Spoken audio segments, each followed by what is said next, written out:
Sumpah ini nggak tahu, sedih banget. Bayangin 14 tahun menabung, menunggu, berdoa, satu-satunya cita-cita di usia senja, naik haji. Tapi tahun ini harapan itu pupus, ada 8.400 jemaah haji yang gagal berangkat.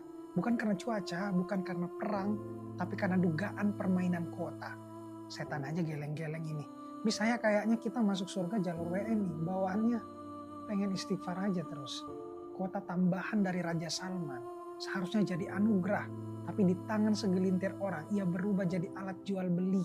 Haji khusus bisa lebih cepat asal sanggup bayar lebih mahal. 113 juta katanya per orang, dan jemaah reguler yang sudah menunggu belasan tahun harus ikhlas tergeser. KPK sudah menyita dokumen, sudah mencegah beberapa orang ke luar negeri, tapi belum satu pun tersangka diumumkan. Pertanyaannya, kalau dugaan ini benar, siapa yang berani menjual ibadah?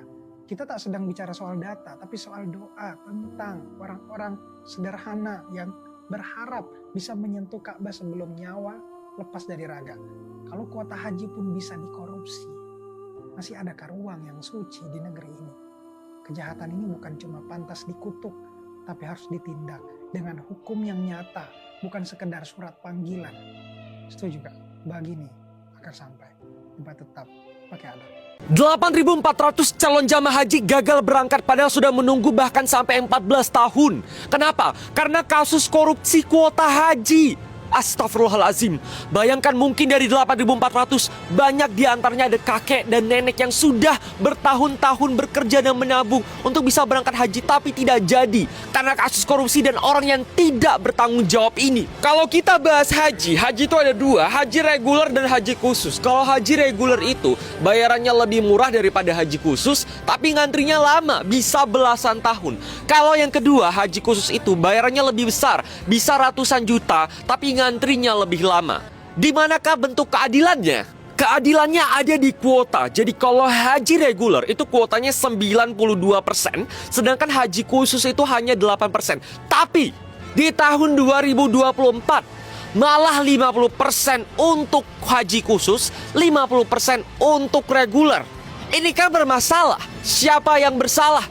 Siapa yang harus bertanggung jawab atas masalah ini? Siap rakyat kecil dikejar pajak, tapi wakil rakyat di Senayan justru dikasih tunjangan pajak. Ya teman-teman, pajak mereka ditanggung negara, tapi ibu kita Bu Sri Mulyani menagih kita demi mengejar target. Sri Mulyani baru aja deh ngumumin target pajak tahun 2026, 2.357 triliun. Yang dimana angka segunung ini bikin DJP harus gandeng KPK, kejaksaan, sampai polisi buat ngejar rakyat biar taat pajak, Pak. Warung kecil, pedagang online, nelayan, sampai penjual nasi uduk di pinggir jalan jadi sasaran shadow ekonomi yang katanya bikin penerimaan anggaran bocor. Tapi mirisnya teman-teman ya, di sisi lain anggota DPR, wakil rakyat kita justru dapat fasilitas tunjangan pajak PPh 21.